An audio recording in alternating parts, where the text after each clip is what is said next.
اللهم صل على سيدنا محمد يا رب صل وسلم دائما أبدا على حبيبك.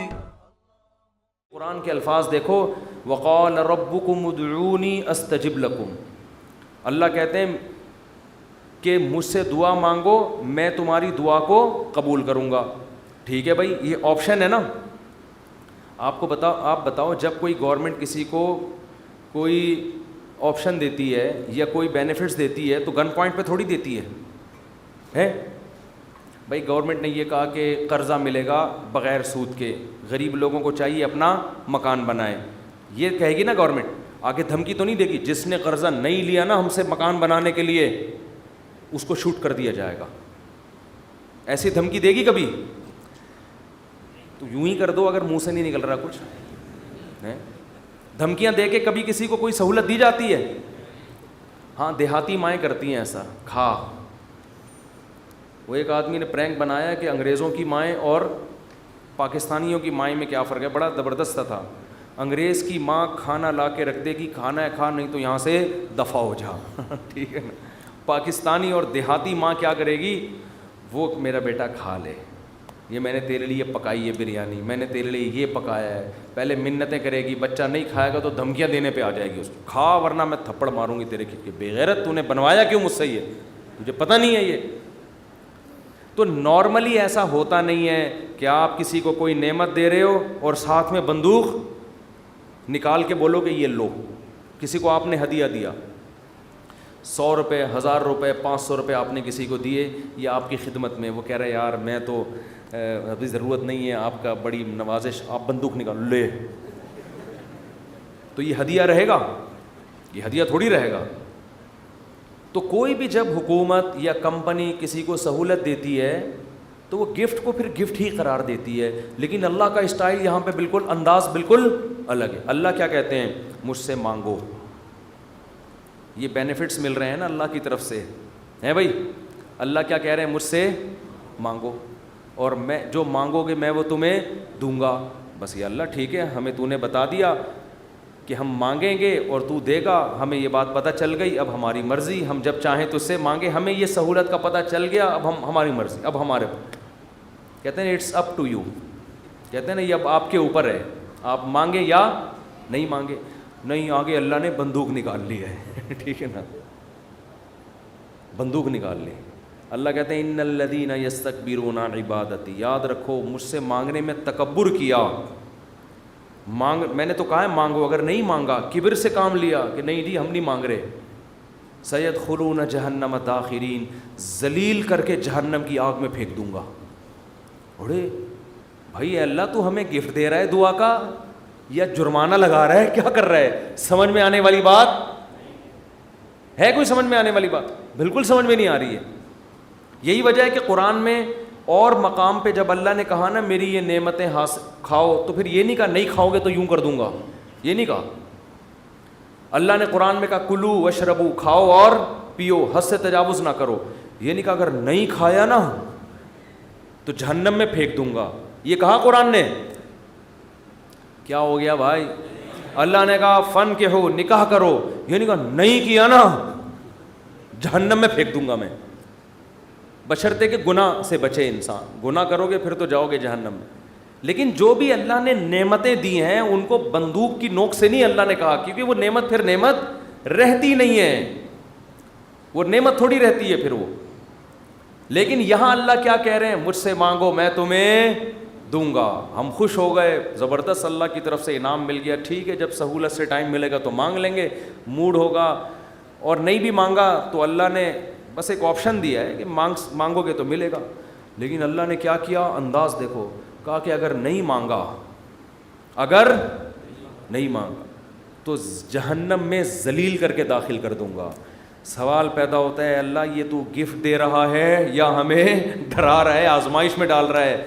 اللہ کہتے ہیں گفٹ بھی دے رہا ہوں لیکن یہ بہت بڑی آزمائش بھی ہے، کیونکہ اگر کوئی بہت بڑا سیٹ آپ کو ایک خالی چیک دے اور کہے اس پہ پیسے لکھو اور سائن کر دو، اور آپ اس چیک کو اٹھا کے اس کے سامنے ڈسٹ بن میں ڈال دو، اس کا مطلب آپ کا یہ نہیں ہے کہ آپ کو پیسوں کی ضرورت نہیں ہے، آپ کا سیٹ کے بارے میں خیال ہے کہ اس نے جھوٹا چیک دیا ہے، یہ جھوٹ بول رہا ہے، ورنہ کبھی آپ اس کو ڈسٹ بن میں اٹھا کے نہیں پھینکتے۔ بہت مشکل ہے بات سمجھانا، بہت مشکل۔ آپ غریب ہیں، کھانے کو روٹی نہیں ہے، ایک سیٹھ نے آ کے آپ کو ایک سونے کی ڈلی پکڑا دی، کہا لے موج کر، یہ کروڑوں روپے کی ہے، آپ نے اٹھا کے اس کو آپ نے کہا آپ نے اچھی آفر کی مجھے، بہت اچھا تحفہ ہے، بہت خوشی ہوئی، اب آپ جا سکتے ہیں، بیگم سے کہا اس کو کچرے میں پھینک دو۔ سیٹھ کو پتہ چلے گا نا تو وہ کہے گا بیٹا تو اتنا بڑا سیٹ تو ہے نہیں کہ تجھے اس کی ضرورت نہ ہو، یہ تو میں جانتا ہوں، کھانے کو تیرے پاس روٹی نہیں ہے، یہ جو تو نے اس کو ڈسٹ بن میں پھینکا ہے نا، یہ اس کی علامت ہے تو مجھے جھوٹا سمجھتا ہے کہ میں نے تجھے جو سونے کی ڈلی دی ہے وہ سونے کی نہیں ہے، اس پہ سونے کا پانی چڑھا ہوا ہے، تو یہ کس کے جھوٹ بولنے، یہ اصل میں تو میرے اوپر الزام لگا رہا ہے۔ اللہ کہتے ہیں مانگو، اللہ کو پتہ ہے کہ ہم سب محتاج ہیں، ہمارے درجنوں مسائل ہیں، ایسا دنیا میں کوئی نہیں ہے جس کے سارے مسئلے حل ہو گئے، مسئلہ حل ہوتا ہے تو 20 مسئلے پیدا کر کے حل ہوتا ہے وہ۔ اب دیکھو کتنے مسائل ہیں، کسی کوئی بے روزگار ہے، پیسے نہیں ہیں، پیسے آ گئے تو خطرات بڑھ گئے، ڈکیتی کا خطرہ، پیسے آ گئے تو 10 مسائل کھڑے ہو گئے، اور کوئی مسئلہ کھڑا ہو گیا، گردے کا مسئلہ ٹھیک ہوا، ہارٹ کا پیشنٹ بن گیا، اور 20 قسم کے مسائل ہیں نا، سب کچھ ٹھیک ہے تو پھر بھی سکون نہیں ہے زندگی میں، نیند نہیں آ رہی، نیند کی گولیاں کھا کے سو رہے ہیں، دنیا میں ٹینشن لیس آدمی کوئی بھی نہیں ہے۔ اب اللہ نے کہا مانگو، اب ہمیں اللہ نے بلینک چیک دے دیا ہے کہ جو لکھو گے میں دے دوں گا تمہیں، آپ نے اللہ کی اس آپشن کو، اللہ کی اس نعمت کو اٹھا کے ڈسٹ بن میں پھینک دیا۔ آپ ہر ایک کے در پہ جا کے اپنی حاجتیں بیان کرتے ہو، کبھی تھانے میں پہنچے ہوئے ہوتے ہو، کبھی ڈی سی آفس پہنچے ہوئے ہوتے ہو، کبھی ڈی ایس پی کے پاس پہنچے ہوئے ہوتے ہو، کبھی وزیر اعظم سے رابطے کی کوشش میں، کبھی مسجد کے امام سے آ کے کہہ رہے ہوتے چڑیل آ گئی ہے، کوئی دم درود کر کے اس کو بھگا دو گھر سے، 10 قسم کے، لیکن اللہ کا دروازہ کھٹکھٹانے کے لیے تیار نہیں ہو، تو یہ اس کی علامت نہیں ہے کہ آپ کے مسائل حل ہو گئے، یہ اس کی علامت ہے کہ آپ نے اللہ کی آفر کو ہلکا سمجھا ہے، اللہ کو معاذ اللہ آپ نے جھوٹا سمجھا ہے، اللہ کو معاذ اللہ آپ نے اس کا بیان کو سیاسی بیان سمجھا ہے۔ لیکن جو ایمان والے لوگ ہیں وہ اللہ کی اس آفر سے فائدہ اٹھاتے ہیں۔ کتابوں میں لکھا ہے کہ یعقوب علیہ السلام کے بیٹے جب ان سے بچھڑے تھے، اتنی اللہ سے دعائیں مانگی کہ ان کے گھٹنے سجدے میں گر گر کے دعائیں مانگ مانگ کے ان کے گھٹنوں اور بازوؤں پہ نشان پڑ گئے تھے۔ وہ انبیاء بہت دعائیں مانگتے ہیں، ہر بات میں دعا، ہر بات میں دعا۔ قرآن کہتا ہے مجاہدین جو میدان جنگ میں لڑائی کے لیے اترتے ہیں وہ کیا دعا مانگتے تھے؟ ربنا افرغ علینا صبرا وثبت اقدامنا، اے اللہ ہمارے اوپر صبر کو انڈیل دے، ہمارے قدموں کو مضبوطی سے جما دے اور ہمیں ان دشمنوں پر فتح دے۔ تمام اسباب وسائل کے ساتھ اترے ہیں، مگر دعائیں کس سے مانگ رہے ہیں؟ اللہ سے۔ بدر میں دیکھو اللہ نے ہمارے نبی سے وعدہ کیا تھا مدد کروں گا، لیکن صحابہ کہتے ہیں نبی پوری رات مصلے پہ سجدے میں روتے رہے ہیں، اللہ سے مدد کی دعائیں مانگتے رہے ہیں، حالانکہ اللہ نے تو مدد کا وعدہ کیا ہے، پھر بھی مانگ رہے ہیں اے اللہ اگر یہ 313 شہید ہو گئے تو تیری دنیا میں عبادت کرنے والا کوئی بھی نہیں ہوگا۔ اللہ کو واسطے بھی دے رہے ہیں، جہاں پیغمبروں کے ساتھ کوئی زکریا علیہ السلام کی اولاد نہیں، اللہ سے اولاد مانگ رہے، پوری زندگی اسی میں گزر گئی، بڑھاپے میں جا کے اولاد ملی ہے۔ تو سارے پیغمبروں کا اللہ نے یہی تذکرہ کیا، ہر بات میں دعا۔ سلیمان علیہ السلام جو حاجت پوری ہو رہی ہے فوراً کیا کر رہے ہیں؟ اللہ سے دعا۔ ایوب علیہ السلام پریشانیوں میں، زندگی ٹینشنوں میں، بیماریوں میں، قرآن کہتا ہے اللہ سے ہاتھ اٹھا کے دعائیں مانگتے تھے، انی مسنی الضر، اے اللہ بہت پریشانی میں ہوں، انت ارحم الراحمین، تو سب سے زیادہ رحم کرنے والا۔ پیغمبروں کو اس سے غرض نہیں ہوتا، اس سے غرض نہیں ہوتی کہ دعا قبول ہو رہی ہے یا نہیں ہو رہی، وہ کہتے ہیں ہم مانگتے رہیں بس، ہمارا کام کیا ہے۔ اور یاد رکھو جب قبول نہ ہو رہی ہو نا پھر مانگنے کا مزہ ہے۔ مزہ کب ہے؟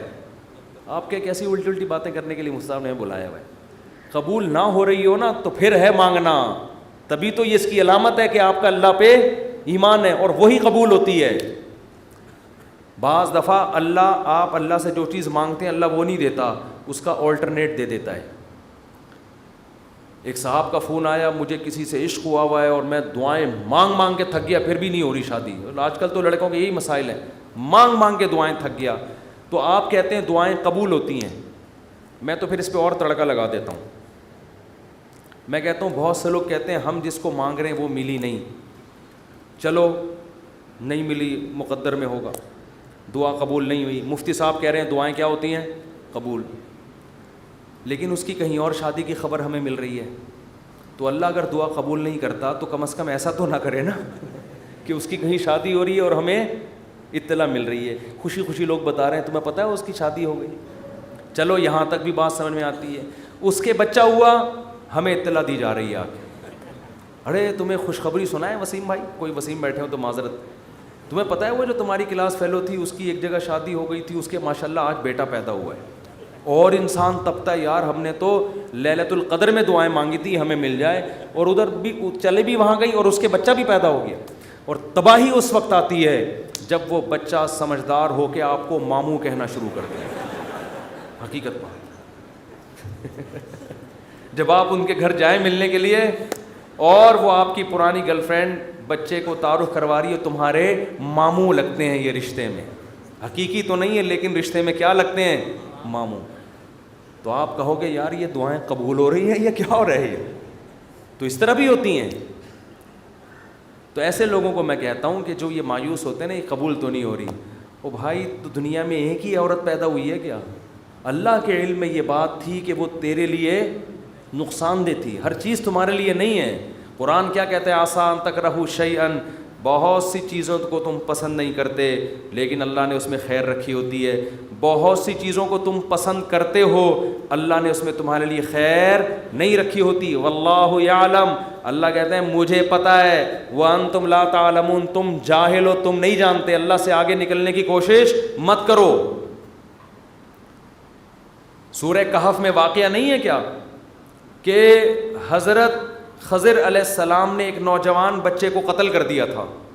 موسیٰ علیہ السلام نے پوچھا کیوں مارا, ان میں ماں باپ کا کیا قصور تھا؟ فرمایا یہ بچہ بڑا ہو کر ماں باپ کا باغی بنتا, اس لیے اللہ نے اٹھا لیا اس کو, اور نیک والدین تھے اللہ ان کو دوسری اولاد دے گا. اب وہ والدین تو رو رہے ہوں گے ہائے ہمارا بچہ اللہ نے چھین لیا ہم سے. بھئی اللہ کے علم میں یہ بات ہے کہ اس کے کا نعم البدل اللہ تمہیں عطا کرے گا, اور وہ ایسا ہوگا جو تمہاری خدمت کرے گا. تو ہمیں نہیں پتہ, کچھوں کے اولاد نہیں ہوتی وہ پریشان ہے ہو کیوں نہیں رہی, اسی میں خیر ہے. کیا بھروسہ کوئی اولاد ہو اور وہ آپ ہی کا سر بجانا شروع کر دے. وہ آپ جو جیسا چل رہا ہے اللہ سے اچھی امید رکھو, اے اللہ میرے ساتھ یہی ٹھیک, سر پہ بال اگائیں ٹھیک ہیں, نہیں یوں بولا کرو مجھ پہ ٹنڈ سوٹ کرتی ہے اس لیے اللہ مجھے بال نہیں دے رہا. بہت سے لوگوں کا یہ مسئلہ ہے بال ہی نہیں اگ رہے, مالشیں کر کر کے, زیتون کی مالشیں, یہ آملہ کھا لیا انہوں نے, لگانے کے بجائے نا کھانا شروع کر دیا انہوں نے نہیں اگ رہے ہیں. ایسے لوگ ایسے گنجے دنیا میں موجود ہیں. مجھ سے آگے پوچھ رہے ہوتے ہیں آپ نے کیا کیا ہے جو آپ کے بال اگائے؟ تو بھائی ہر ایک کے نہیں اگیں گے یہ آزمائش ہے اللہ کی طرف سے. تو اسی میں صبر کرو یار, مر کے کیا ہو جائیں گے, ختم.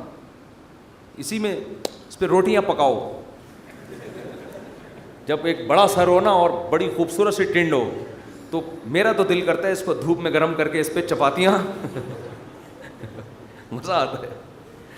سر بھی بڑا ہو اور تمیز سے بنا ہوا تو ایک دم ایک ایسا فیل سا ہوتا ہے. خیر یہ تو مزہ, اس پہ ایڈریس لکھ لو کبھی گم نہیں ہو گیا آپ. تو اگر اللہ نے ٹنڈ دی ہے بہت سے کام اس ٹنڈ سے لیے جا سکتے ہیں, ایڈریس لکھ دو اس پہ, تو اس کا فائدہ یہ ہوگا کہ کبھی بھی گم نہیں ہوگے. خیر یہ تو میں مذاق کر رہا ہوں, لیکن اللہ نے جو آزمائش مقدر کی ہے کیا کرو بھائی, صبر. خواتین پریشان ہوتی ہیں, بچے مر جاتے ہیں بعض دفعہ بچپن میں. نبی نے کیا فرمایا, جس عورت کا بچپن میں بچہ مر گیا اور اس نے صبر کیا میں اس کے لیے جنت کی ضمانت لیتا ہوں. بے صبر لوگ اللہ کو پسند نہیں ہیں.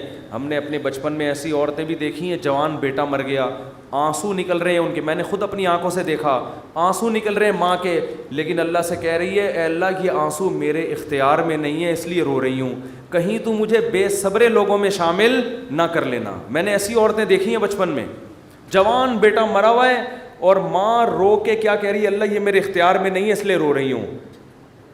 دیکھو ایسی عورتیں ہوا کرتی تھیں. اب تو چیخنا, چلانا, واویلا کرنا, شور شرابہ, گھروں میں چیزیں اٹھا اٹھا کے پھینکنا, اس کو سمجھتے ہیں بڑا نیک آدمی ہے یہ دنیا. تو صبر کرنے والے پسند ہیں. مانگتے رہو مانگتے رہو مانگتے رہو, اس چکر میں مت پڑو کہ کون سی قبول ہو رہی ہے کون سی نہیں ہو رہی, ہر چیز اللہ سے مانگے. نبی نے فرمایا جوتے کا تسمہ بھی ٹوٹ جائے تو کس سے مانگو, اللہ سے. اس کا مفہوم پتہ ہے کیا ہے, مطلب یہ کہ لوگوں سے مت مانگو, لوگوں سے مت مانگو, ہر حاجت کس کے سامنے پیش کرنی ہے, اللہ سے. پھر قبول ہو جائے ٹھیک ہے, نہیں ہے تو زیادہ ٹھیک ہے. اور میں نے تو اپنی زندگی میں دیکھا ہے بھائی کہ انسان حقیقت میں اللہ سے گڑ گڑا کے مانگتا ہے نا, دعا قبول ہوتے ہوئے نظر آتی ہے اس کو.